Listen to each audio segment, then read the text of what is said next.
So everybody is starting to really freak out about coronavirus, it seems. This has barely entered my consciousness because I just automatically shut out any news about things like this. I don't give it any attention at all. And it just never seems to affect me.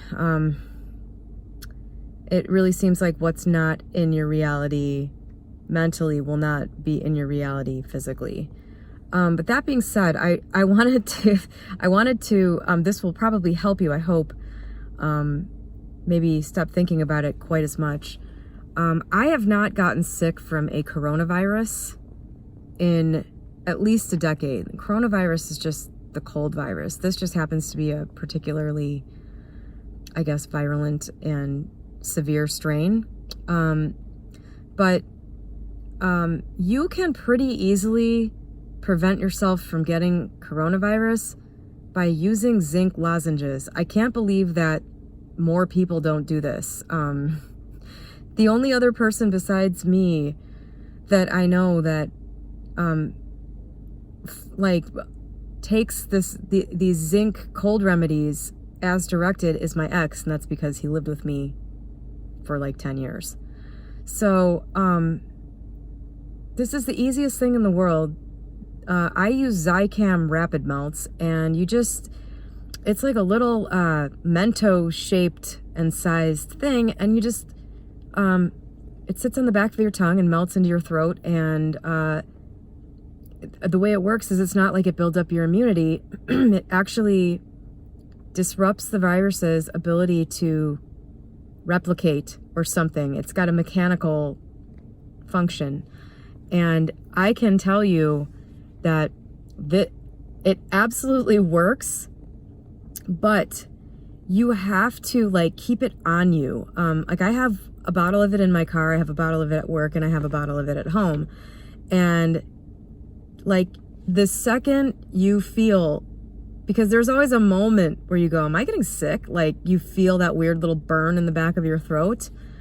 You have to take it right then. If you wake up at 2:30 in the morning and you're dead tired and you go, oh shit, I can feel, you have to get up and take it. If you do that, you will never get sick. I routinely got colds my whole life, like everybody else, until I started using this stuff. And I have not had a cold since. I've had bronchitis once, 5 years ago. And I had strep throat 10 years ago. And other than that, I have not spent a day sick. It's amazing. And who knows, there could be a partial placebo effect to this too, because it's I know as long as I have the Zicam, I'm not getting sick. So, I'm sure the shelves are going to be barren of this stuff soon.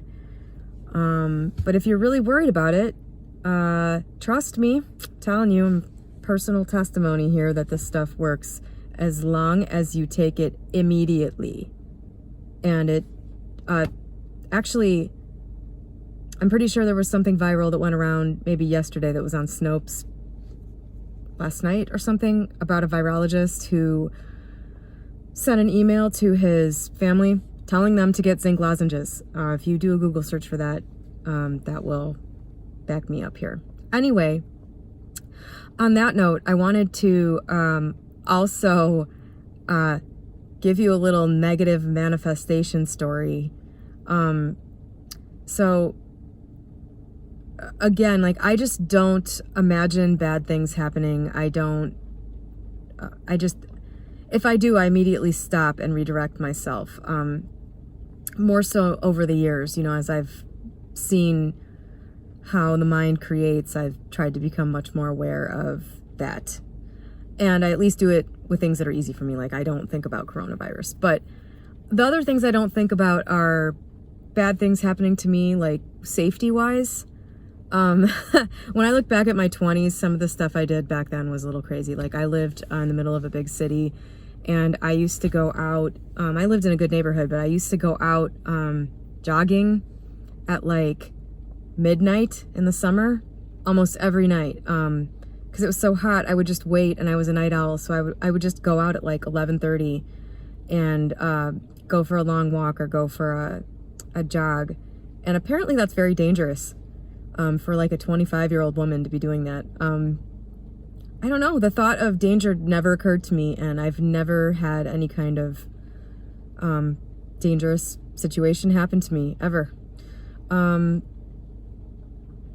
And so, but my ex, who I lived with for a long time, is very, very concerned about security. Like, the shades were always drawn where we lived. It was like living in a cave because shades were drawn, doors were locked, which is fine. I think locking your doors is a good idea, but I just was never, securing the perimeter was never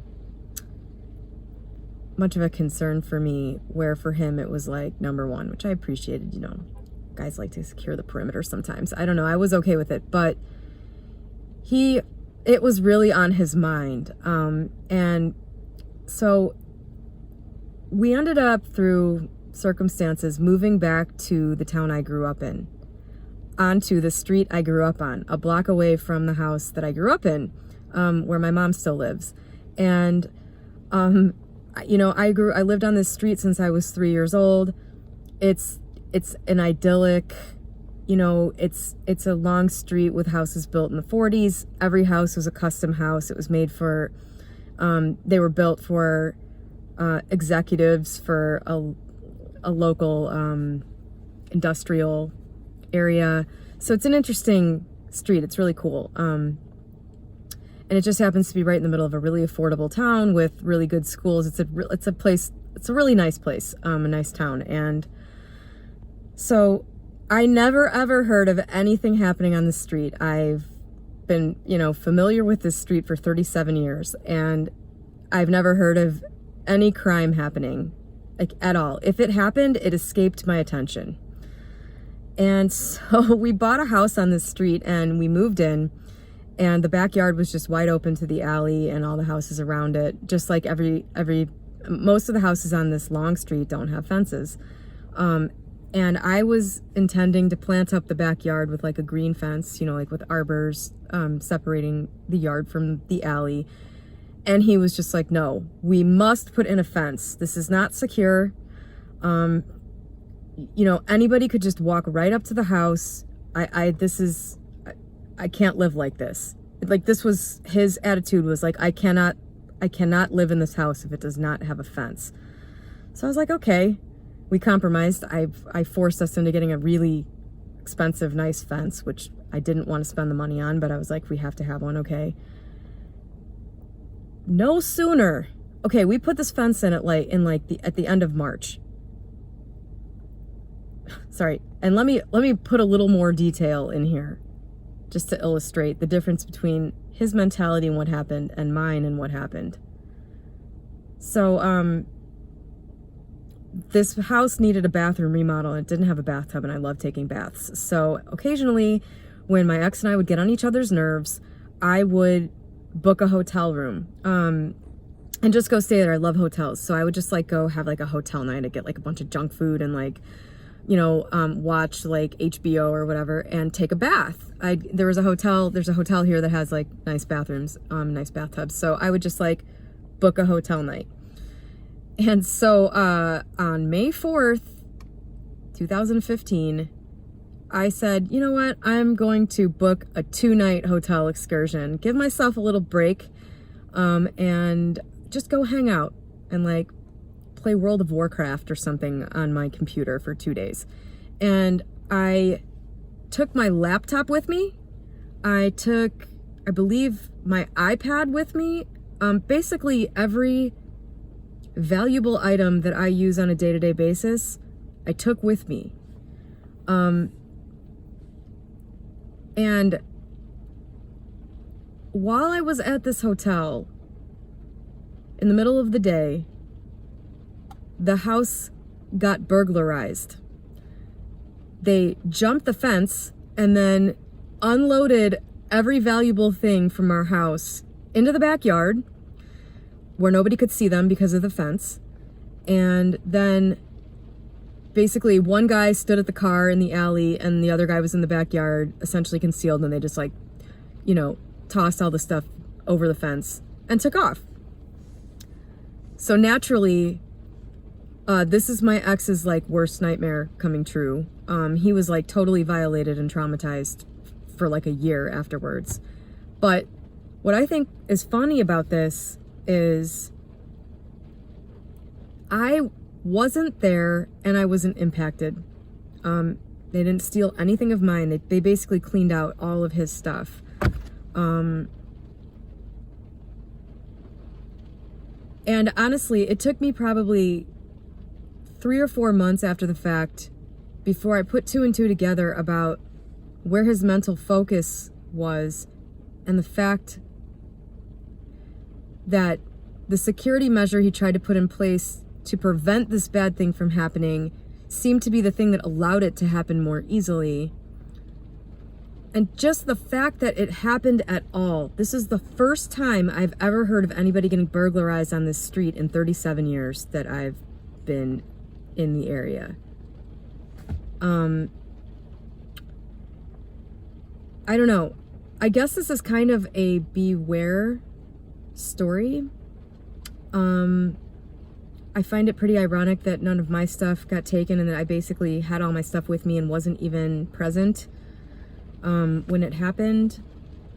You know, it would really appear to make a big difference what you allow to occupy space in your brain. And so with the coronavirus thing and anything else like it, just stop thinking about it. Go get some zinc. You'll know you have it on hand. You can go read up about how it works, and don't think about it.